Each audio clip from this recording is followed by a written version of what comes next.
kita akan lakukan gugatan CRS. Oke. Yaitu gugatan supaya pertama hakim memerintahkan agar KPU mencari arsip fotokopi terlegalisir ijazah atas nama Joko Widodo tahun 2005 dan 2010 yang dinyatakan hilang. Oh, di KPU Solo. Di KPU Solo. Kenapa ini penting? Karena isunya di situ adalah insinyur, Dr. Andus, bukan insinyur. Kenapa hilang arsip sepenting itu? Ya. Itu harus hakim nanti memerintahkan supaya dicari. Bila perlu dibuat pengumuman besar, namanya dimasukkan namanya ke istilah DPA, daftar pencarian arsip. Dengan menyatakan ijazahnya identik. Sementara Polri ini bukan lembaga yang punya wewenang untuk menyatakan ini palsu atau asli. Ya kan? Nah, kemudian UGM juga sama melakukan itu. Artinya sudah ada dua penjahat nih, lembaga pengkhianat negara ini, Polri dengan UGM. Nah, kita tidak mau yang namanya KPU juga jadi pengkhianat. Kami sebagai warga negara, kembali lagi, kami malu sama warga dunia internasional. Pernah punya presiden penipu. Nah, itu satu. Yang kedua, kita juga minta pertanggungjawaban sama Jokowi. Yang kita duga sekarang punya ijazah palsu, sempat jadi presiden 2 periode, dia udah mengacak-ngacak kehidupan bernegara. Mengacak-ngacak hukum, mengacak-ngacak ekonomi, mengacak-ngacak sosial budaya. Kita akan minta pertanggungjawaban itu. Terima kasih ya. Assalamualaikum ya. Selamat siang. Kita di sini sebenarnya ada agenda untuk gugatan lain. Ya. Di mana di KPU kan kita sudah di petun sudah agenda gugatan membatalkan surat keputusan KPU tentang pencalonan presiden 2014 dan 2019. Di DKPP kita sudah melaporkan perbuatan pelanggaran etiknya karena menerima persyaratan fotokopi ijazah terlegalisir tanpa tanggal, ya, melanggar peraturan perundang-undangan. Itu kode etik yang menerima pejabat KPU-nya. Di Pengadilan Negeri Jakarta Pusat juga kita sedang menggugat perbuatan melawan hukumnya, ya, terhadap Undang-Undang Administrasi Nomor 30 Tahun 2014, Peraturan Menteri Pendidikan Nasional Nomor 59 Tahun 2008, dan Keputusan Menteri Pendidikan dan Kebudayaan Nomor 324 Tahun 1997. Nah, di sini kita masuk ke gugatan intinya. Ini yang keberapa tadi? Tadi udah ada yang di DKPP, di PT UN, di PN Pusat, dan ini yang keempat. Ini yang keempat. Oke. Jadi yang ini Pak, ini sebenarnya intinya, untuk membongkar ijazah. Membongkar keaslian ijazah. Oke. Ya. Jadi ijazah dan ijazah itu sama ya, guys. Ijazah ya. Sama. Nah, kita kesini memastikan kita kan sudah 3 kali mengirim somasi ke KPU. Oke. Ini belajar dari pengalaman di NO-nya gugatan CRS di Solo karena notifikasi 60 hari katanya kan. Ya. Nah, kita sabar mengikuti sampai lebih dari 60 hari. Setelah kita bersurat 60 hari yang lalu, kita kirim lagi surat notifikasi kedua supaya dijawab. Kita kirim lagi surat ketiga supaya dijawab. Nah, kita ternyata tadi datang kemari, kita kasih notifikasinya batas waktu cuma 3 hari. Ternyata mereka belum punya jawabannya, ya. Oke. Akibatnya ya minggu depan kita sudah bisa pastikan ya Pak ya, bersama Pak beliau Toko Publik Bang Marwan, Forum TNI Pak Lasma Muryono sama Jenderal Sunarko ya. Kita akan lakukan gugatan CRS. Oke. Yaitu gugatan supaya pertama hakim memerintahkan agar KPU mencari arsip fotokopi terlegalisir ijazah atas nama Joko Widodo tahun 2005 dan 2010 yang dinyatakan hilang. Oh, di KPU Solo. Di KPU Solo. Kenapa ini penting? Karena isunya di situ adalah insinyur, Dr. Andus, bukan insinyur. Kenapa hilang arsip sepenting itu? Ya. Itu harus hakim nanti memerintahkan supaya dicari. Bila perlu dibuat pengumuman besar, namanya dimasukkan namanya ke istilah DPA, daftar pencarian arsip. Seperti DPO ya? DPO lah, DPO sama DPA. Daftar pencarian orang, ini daftar pencarian arsip. Iya, karena arsip itu punya roh. Waduh. Roh masa lalu yang menceritakan apa yang terjadi di masa lalu. Berarti menurut Pak Bona sepenting itu? Menurut saya itu paling penting. Itu jati diri negara. Jati diri Warga Kota Solo Kota ya? Solo. Siapa wali kotanya? Berarti sekarang identitas kota Solo ini semakin nggak jelas karena kehilangan arsip itu ya. Berarti mereka tidak menghargai wali kotanya. Ya, Ingin menghilangkan sejarah wali kotanya. ya betul betul. Kan itu simpel saja ya. Wali kota mungkin kota Solonya tidak tertarik untuk menampilkan pendidikan wali kotanya sebelumnya. Ya, Dengan menghilangkan arsip itu. betul betul. Nah, yang kedua, yang terpenting adalah kita juga memaksa melalui hakim ya supaya KPU melalui undang-undang kearsipan ini ya. Oh, ini undang-undang kearsipan di print ya. Iya, Setebal ini. setebal ini. Supaya KPU menyerahkan arsip-arsipnya yang dari 2005, 2010, 2012, 2014, 2019 menyerahkan ke ANRI. Oke. Nanti ANRI harus memeriksa keaslian arsip-arsip yang itu disandingkan dengan keaslian dari sumber asli fotokopi. Ya. Jadi nanti melalui undang-undang ini kita berharap Bapak Joko Widodo menyerahkan aslinya sesuai dengan undang-undang. Ada di pasal 69 ya, kebacakan ya. Lembaga kearsipan berwenang melakukan autentikasi arsip statis dengan dukungan pembuktian. Pembuktiannya ini di bawah aslinya.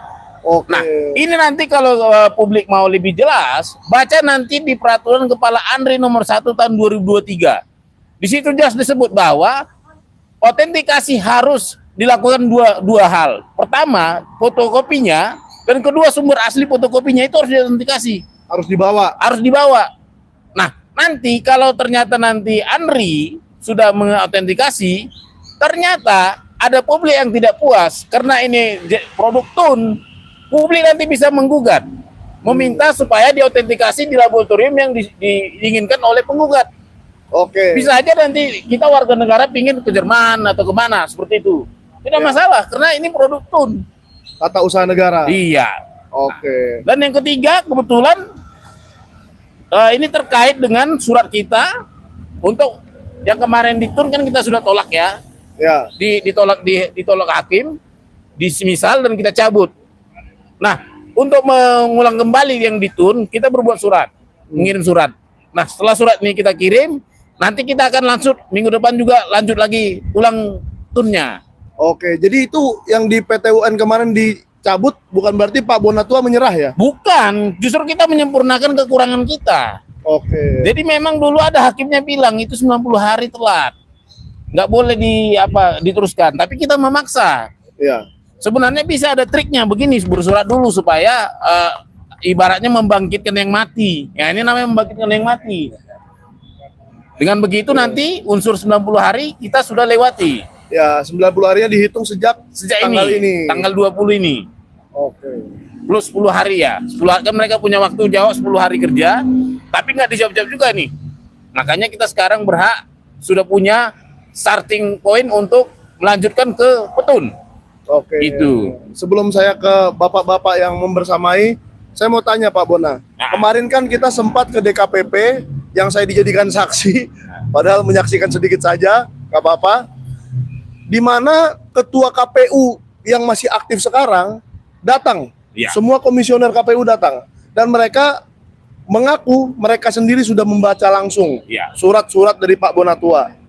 Berarti kan mereka sudah punya perhatian khusus Ya. terhadap surat kalau datangnya dari Bonatua Silalahi, kira-kira begitu. Nah, menurut Pak Bona kenapa surat ini dari 15 April, mana tadi? Ada yang 15 April kan, Pak? Iya. Nah, menurut Pak Bona ada apa dengan surat yang satu ini kok apa belum dibaca? Apa masih dipikir-pikir? Apa memang susah untuk dijawab surat ini? Sebenarnya apa ya? Mereka tadi sudah jawab, sudah dibaca. Ya. Tinggal prosesnya. Karena memang ya ini kan agak sedikit hati-hati lah ya. Oke. Nah, karena ini berhubung hukum.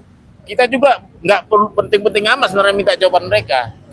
Karena ini hanya untuk menekan tombol perang saja. Ya.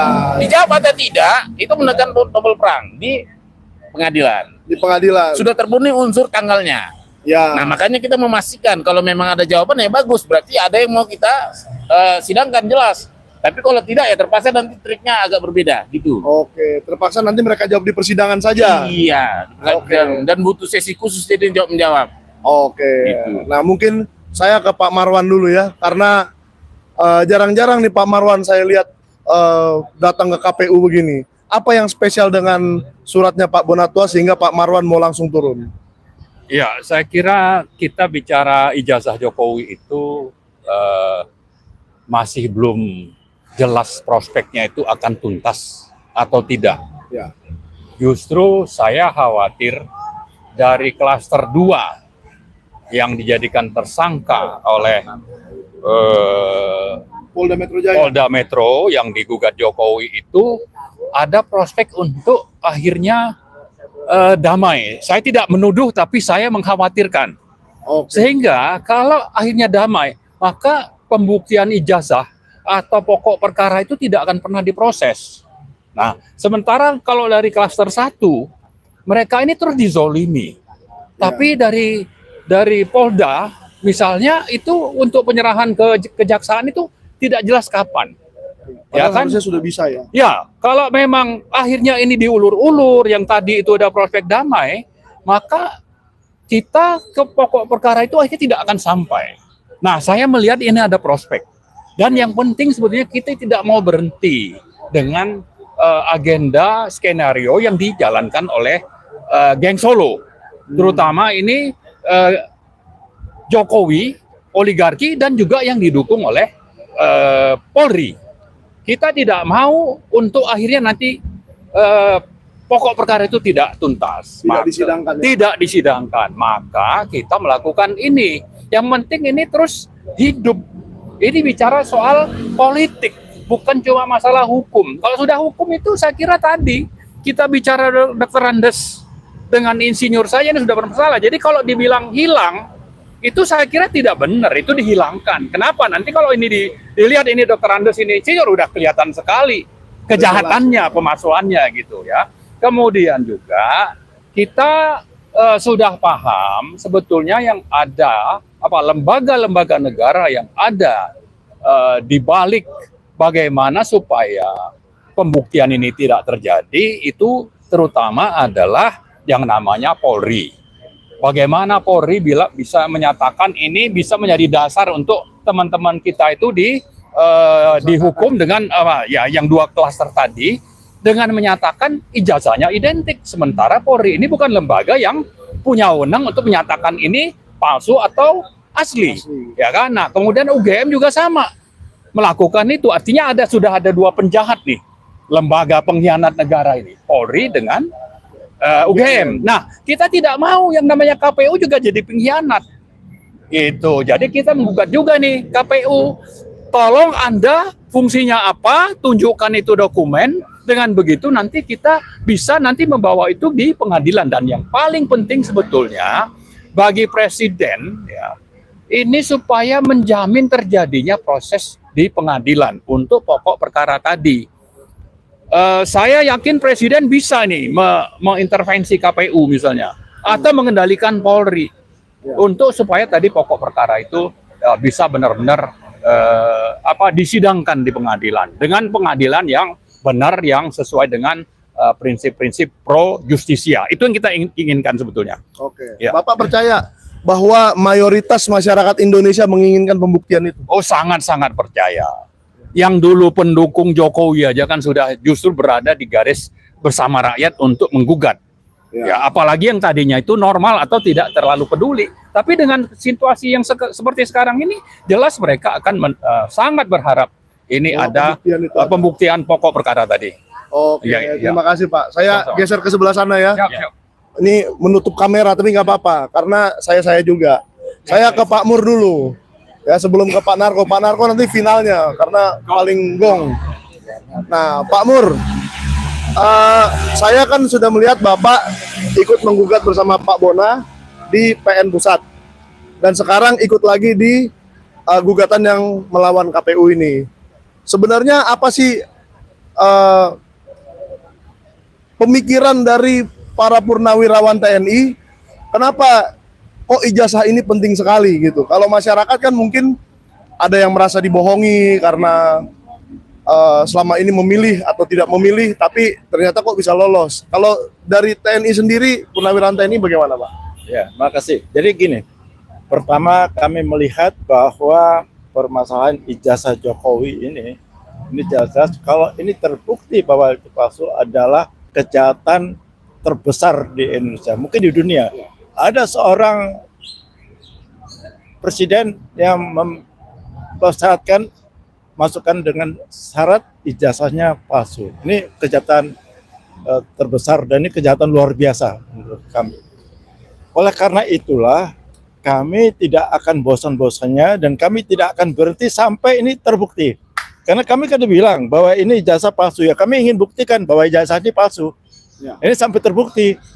Nah, walaupun di sebelah sana mengatakan bahwa asli, bahwa Polri juga mengatakan bahwa identik, UGM juga menyatakan ijazahnya asli. Nah, mari kita buktikan di persidangan, di pengadilan lah yang akan memutuskan ijazah itu asli atau palsu. Ini kami tidak mau berhenti. Kami ingin sampai terbukti palsu atau asli. Oke. Sampai Yang paling penting. sampai ada pembuktian di persidangan. Sampai ya, Pak? ada pembuktian persidangan, jangan berhenti. Kita melihat ada beberapa teman-teman yang sudah mulai berhenti, sudah mulai melemah. Ini Ya. kami tidak akan. Dan kami dari forum, terutama forum Purnawirawan Prajurit TNI, tetap akan melangkah untuk kita bersama-sama dengan rakyat untuk kita buktikan secara transparan, terbuka bahwa peradilan atau pengadilan lah yang akan menentukan bahwa ijazah Jokowi ini asli atau palsu. Kalau ini palsu, ya ini udah jelas ini kejahatan luar biasa. Itu hukumannya penjara itu, Hukum mati.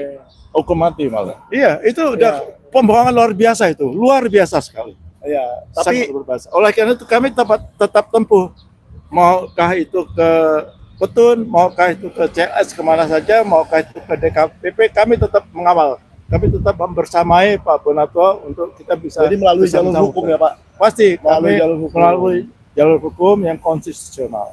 Nah, kalau yang sudah Bapak lihat dari pengadilan yang satunya, Pak, di PN Pusat, kan sudah melalui proses mediasi 4 kali ya. Sudah 4 kali dan tergugatnya juga sama KPU.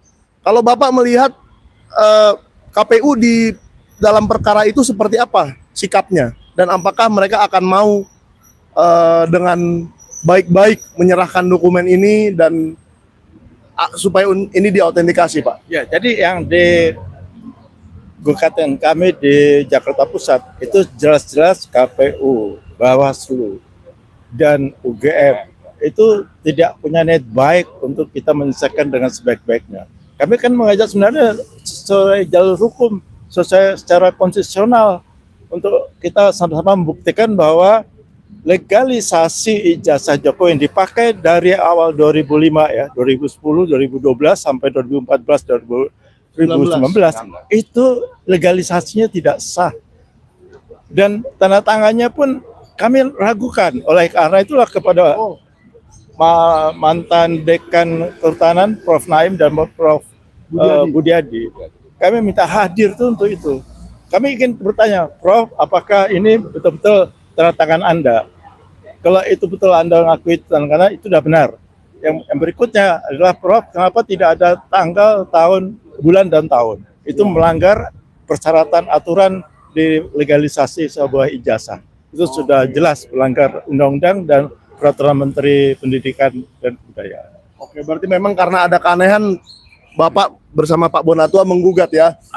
Bukan karena alasan pribadi atau apa ya seperti dituduhkan orang. Saya nggak kenal sama mereka. Kenal ya. Yang saya kenal Oke, dia oke. tuh mantan presiden. Saya malu terus terang.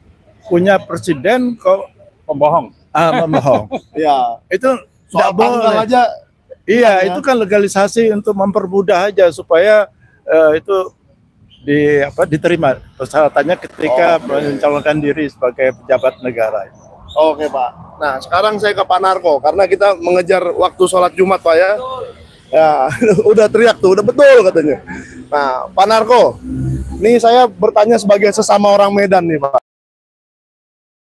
Kenapa sih kok persoalan ijazah ini kok berlarut-larut sampai bertahun-tahun gak ada pengadilan yang berani menyidangkan, gak ada polisi yang berani memeriksa dengan jelas, tidak ada arsip nasionalnya tidak berani, KPU-nya pun tidak berani.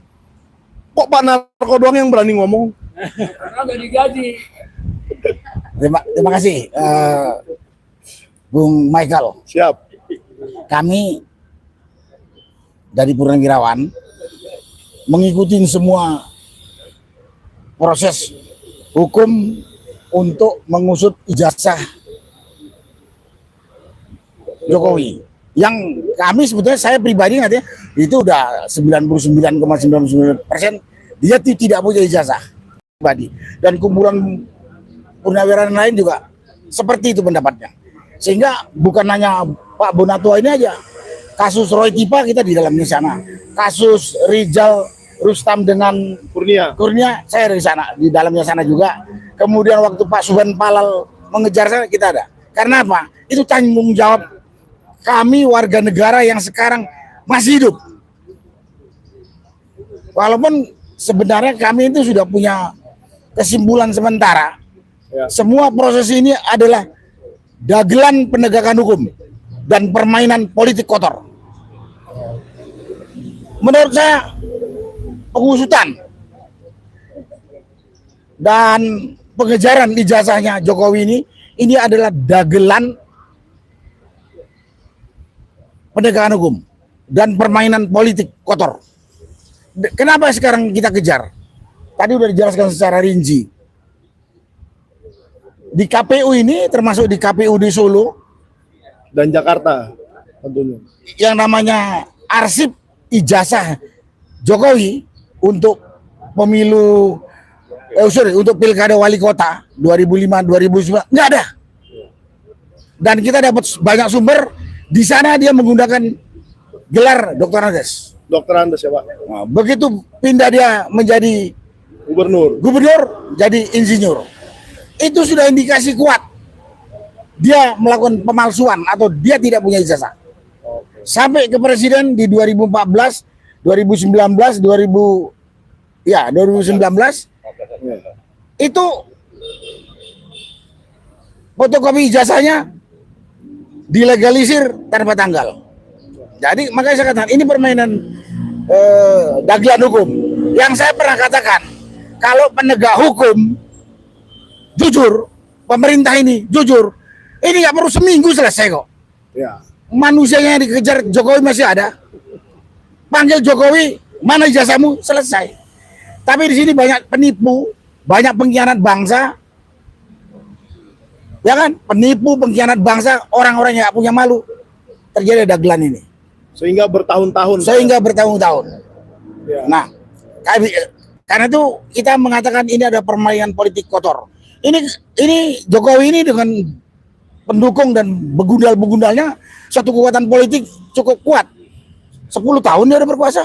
Ya. Udah menyiapkan orang, menyiapkan organisasi, tempat, ya, menyiapkan anggaran cukup besar. Ya. Sekarang kami sebagai warga negara udah malu kepada dunia internasional. Ya. Punya presiden berijazah palsu. Sudah malu kepada dunia internasional, bukan hanya di dalam negeri saja. Punya presiden berijazah palsu. Ya. Tapi yang Bapak lihat, yang Bapak bilang dagelan penegakan hukum ini, apakah ada mungkin nih oknum-oknum aparat yang masih takut? Misalnya nih, waduh, yang mau diproses Joko Widodo presiden nih. Antara dua. Takut gitu Pak? Takut atau sudah terbeli atau dibayar. Oke, takut atau terbeli atau ya. dibayar. Contohnya kasus yang sekarang dihadapi oleh Roy dengan Tipa. Ya. Tadinya ada si Rismond di situ. Satu sudah membelot. Aduh. Dia lagi nama dia ya. Intinya dia adalah menanyakan keberadaan ijazah Jokowi. Ya. Atau kemudian dia dikriminalisasi dengan mengatakan dia telah mencemarkan nama baik Jokowi. Betul. Tapi Jokowinya sendiri tidak pernah menunjukkan ini loh ijazah gua. Ini kan permainan dagelan hukum. Ya. Kalau namanya dagelan itu sama dengan sinetron, sama dengan skenario, ada yang membuat naskahnya. Siapa yang harus dikalahkan, siapa yang harus dimenangkan kan? Tentunya yang dikalahkan ada yang lemah. Ya. Yang lemah ya. Itu kan. Nah, kira-kira apa yang berbeda dengan gugatan yang kali ini, Pak? Nah, ini jalannya saja. Kalau sana langsung menyerang orang yang dikejar, ini melalui institusi. KPU ini harusnya punya arsip Ya. lengkap. Kita tanya itu kepada dia. Sampai sekarang belum dijawab. Betul kan Pak Pendeta? Ya. Jadi kita jalannya mau macam-macam. Ada ke KPU, ada ke ANRI, ada ke yang bersangkutan. Jadi saya katakan sekali lagi, tadi saya katakan baru, ini dagelan penegakan hukum. Dagelan itu ada skenarionya, ada naskahnya, udah ditentukan dalam naskah yang akan dikalahkan siapa. Dan saya katakan ini permainan politik kotor. Karena yang dimenangkan adalah kelompok yang kuat, walaupun dia salah, Ya. walaupun dia pengecut. Nah ini semua sebetulnya tergantung pada pemerintah. Saya katakan tadi, kalau pemerintah jujur, dalam hal ini pemerintahan Prabowo ya, Ya. karena dia topnya, Ya. Pemegang kekuasaan tinggi. Kalau dia perintahkan polisi untuk menegakkan hukum dengan benar, sesuai dengan hukum, nggak sampai 1 minggu. Ya. Tapi karena Prabowo sebagai presiden nggak bersuara, membiarkan saja, pasti ada maksud tertentu. Maksud tertentu itu ada di kepalanya Prabowo. Silakan ditanya sama dia. Tanya sama dia. Tanya sama Prabowo. Apa sih maksudmu? Enggak gini. Karena kalau begitu Prabowo katakan, polisi atau Kapolri, bertindaklah kau sebagai penegak hukum. Nggak sampai 1 minggu selesai kok. Kasus ijazah ini. Kayaknya. Sekarang karena dia juga nggak pernah ditegur sama bosnya yang namanya Prabowo ini, ya suka-suka gua lah, gua manfaatkan lah ini untuk nama besar dia, untuk cari duit lah, dan lain sebagainya. Ya. Atau takut dia sama Jokowi. Ya, Dia kan? mungkin Nah, yang pernah melantik dia dulu. Tapi sekali lagi, tadi kami sebagai warga negara, kembali lagi, kami malu sama warga dunia internasional. Pernah punya presiden penipu. Itu satu. Yang kedua, kita juga minta pertanggungjawaban sama Jokowi. Yang kita duga sekarang punya ijazah palsu, sempat jadi presiden 2 periode, dia udah mengacak-ngacak kehidupan bernegara. Mengacak-ngacak hukum, mengacak-ngacak ekonomi, mengacak-ngacak sosial budaya. Kita akan minta pertanggungjawaban itu. Ini jadi bukan karena saya punya dendam pribadi, enggak. Tapi mewakili rakyat yang sekarang enggak bersuara. Mungkin karena takut juga, Pak. Ya segala macam lah, takut atau sudah dibayar, banyak itu buktinya. Nah sekarang kita tutup. Kami mewakili itu. Yang ketiga, kami tidak mau nanti dipermalukan oleh anak cucu kita. Saya, walaupun saya sudah dikubur. Bapak gua dulu hidup dipimpin presiden berijazah palsu, diam aja katanya. Oh, gitu ya. Dan satu itu, yang kedua jangan jadi presiden negatif ke belakang. Berikutnya nanti yang akan datang mungkin penipu-penipu ini, nggak usah sekolah lah, jadi penipu yang lihat kumpulin duit, gue aja bisa jadi presiden. Akan jadi presiden negatif yang bisa menghancurkan negara ini ke belakang kalau kita diam saja. Jadi kita ini bukan kurang kerjaan, tapi karena cintanya sama negara ini jangan sampai pecah. Dan cintanya kepada pengelolaan negara ini dengan benar. Karena kan kita tahu, Anda kan tahu kan, Ya. negara itu akan hidup dengan damai, maju, sejahtera kalau hukum tegak dengan benar. Sekarang ada yang berani mengatakan di Indonesia ini hukum berjalan dengan benar?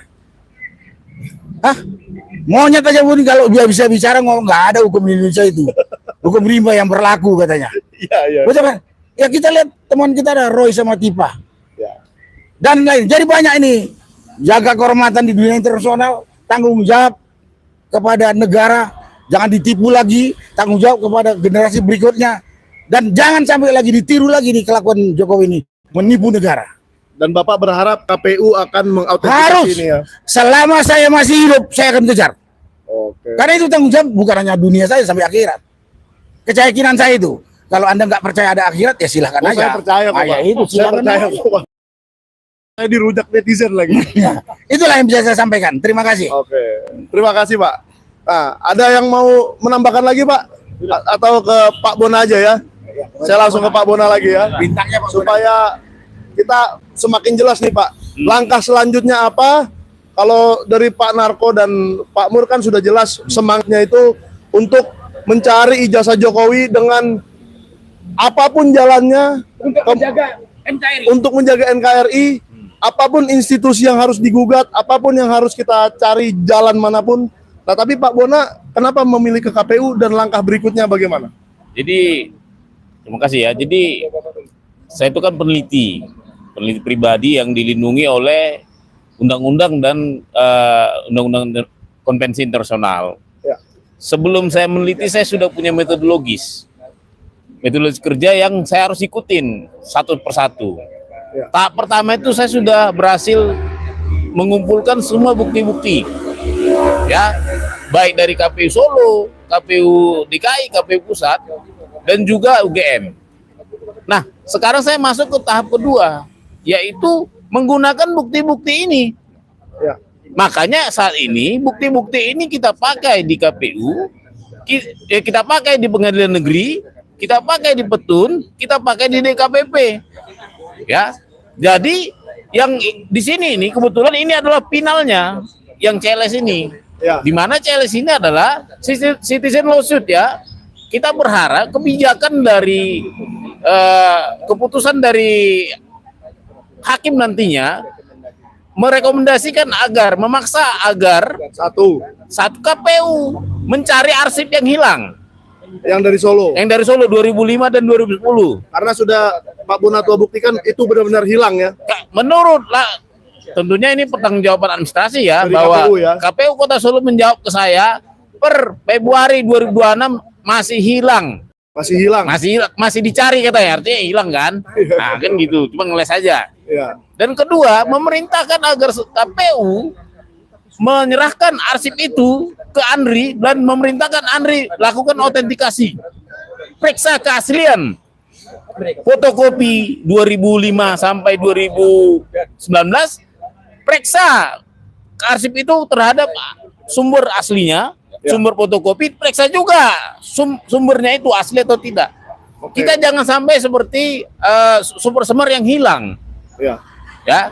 Dan ketiga itu ya kita akan mengulang ke Petun, ya, minggu depan kita akan gugat lagi ke Petun. Nah, ini langkah yang cukup strategis juga. Karena apa? Ini berbicara tentang penggunaan fotokopi ijazah terlegalisir yang diduga tidak sesuai dengan peraturan perundang-undangan. Seperti itu. Oke. Nah, yang sebenarnya yang kita tunggu-tunggu itu yang kedua, Pak Bona ya. Ya. Kalau yang mencari sih ya biarkanlah mereka mencari. Itu kelalaian mereka dan mereka yang harus membereskan itu. Tapi yang nomor dua ini, Pak, saya pengen nih, masyarakat pasti pengen tahu, kalaupun KPU mau memberikan salinan terlegalisirnya kepada Andri, itu menurut saya cukup gampang. Tapi bagaimana hakim bisa memaksa Pak Jokowi untuk membawa ijazah aslinya untuk diautentikasi? Itu menurut saya yang agak berat, Pak. Itu Bisakah? Enteng itu. enteng. Begitu Presiden Prabowo perintahkan ini hadir di pengadilan, nongol deh. Oh no. Jadi semua tergantung Pak Prabowo ya. Paling bertanggung jawab di negara ini adalah Presiden. Oke. Dalam hal ini Presiden Prabowo. Pak Bona setuju kah? Atau gimana? Sebenarnya saya kembali ke undang-undang. Itu Ya. sudah diatur di Undang-Undang Kearsipan nomor 43 tahun 2009. Ya, itu harus dilakukan. Harus dilakukan. Malah sebetulnya KPU juga pada saat dia menerima dokumen itu, fotokopi terlegalisir, dia pertama seharusnya memeriksa keaslian autentikasi dokumen itu di awal. Tapi ya sudahlah, kita kan nggak bicara masa lalu. Ya, kita kan nggak bisa pakai mesin waktu kembali Iya. lagi ya. Ada tahap berikutnya. Undang-undang ini jelas kok menyebut Undang-Undang Kearsipan ini ya. Dan harus memaksa Pak Jokowi untuk membawa ijazah asli ya. Iya. Karena ini undang-undang pemerintah. Di sini banyak disebut bahwa ada 2 tahap autentikasi yang harus dikerjakan.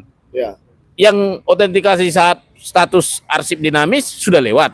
sudah lewat. Sekarang status statis, mumpung masih ada barangnya, beliau juga masih hidup, pelaku-pelaku KPU-nya masih hidup, ya udah serahkan saja.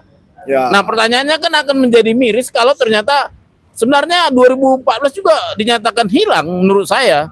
Karena waktu Komisi Informasi Pusat datang kemari, berkunjung namanya ada di salinan disebut namanya pemerintah setempat, itu barang tidak ada. Oh, Ada di salinannya, ada di keputusannya.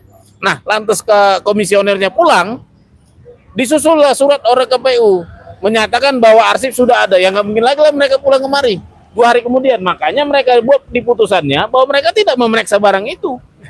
oh, jadi setelah 2 hari setelah itu baru ketemu ya? Iya. Oke, ya kita berharap aja lah Pak ya, Iya. bahwa Pak Jokowi mau dengan, ya menurut saya dengan baik-baik lah, Iya. secara negarawan, bawa saja ijazah asli itu ke Andri. Kita tidak menuntut harus dibawa ke Iya. kita, tidak harus dibawa ke Pak Bonatua, harus Pak Bonatua yang periksa, enggak juga. periksakan saja di Andri, siapa tahu ada penyakitnya ijazah itu diperiksa ya kan. Iya. Nah, kalau memang dinyatakan asli, ya kita lihat pemeriksaannya itu sudah benar apa belum untuk menyatakan itu asli. Tapi itu dulu. Kalau nyatakan asli juga, kita punya hak konstitusi untuk tidak setuju dengan Andri. Ya. Kita bisa tuntut di petun. Nah, itu yang Bisa itu yang seru nanti. Iya, kita kan nuntut di petun CLS supaya diuji pakai ke lab lain. Bisa aja, konstitusi mengatur kok. Jadi jangan takut. Sebenarnya undang-undang ini, kebijakan Republik ini sudah cukup baik. Semua Jadi, ada. Intinya Pak Bona tidak berhenti mencari ijazah Jokowi ya. Tidak berhenti. Oke. Nah. Ada closing statement lagi atau cukup? Saya rasa cukup. Cukup ya. Oke, terima kasih Pak Terima kasih. Bonatua, Pak Marwan Batubara, Laksamana Pertama, Purnawirawan Muryono Aladin, dan Maijen yang paling garang dari Kopassus ini. Dulu satu ini sama Pak Prabowo ya. Tapi kita harapkan Kopassus yang sekarang sudah menjadi presiden itu, Pak Prabowo akan tegas supaya meminta Pak Jokowi baik-baik, kan sering ke rumahnya, sering ke Solo. Dan seringlah bertemu gitu kan. Udahlah Pak Jokowi, kita sudah capek bertahun-tahun, bawa sajalah ijazahmu ke Andri daripada Pak Bonatua menggugat. Nah, Biar dicabut aja Pak gugatannya ya. boleh. Kalau memang dikasih ke Andri, ya Ya. sudah, buat apa lagi digugat kan? Tentu kita berterima kasih sekali karena itu meringankan semuanya. Iya, jadi Kita nggak penggugat capek, ringan, nggak capek. Pak Jokowi pun nggak capek. Iya, nggak ya bayar, kan? nggak mahal-mahal bayar pengacara. Iya. Satu lagi, kan tadi kita baru menekan Presiden Prabowo. Ya. Sekarang kita menekan Jokowi. Punya malu kau, Ya. bertanggung jawablah kau. Secara sadar tunjukkan ijazahmu. Bawa ke Punya Arsip atau Nasional. tidak? Ya, kalau ada kasihkan ke Andre. Oke, terima kasih. Jangan seperti sekarang ini, bahwa semua nilainya pengecut tak bertanggung jawab. Oke. Ya, jadi berhentilah bersembunyi, Presiden bersih. bawa saja ijazahnya ke Arsip Nasional supaya persoalan ijazah ini selesai. Ya. Terima kasih semua yang sudah menonton. Selamat beribadah Jumat ya, Ya. untuk yang beribadah.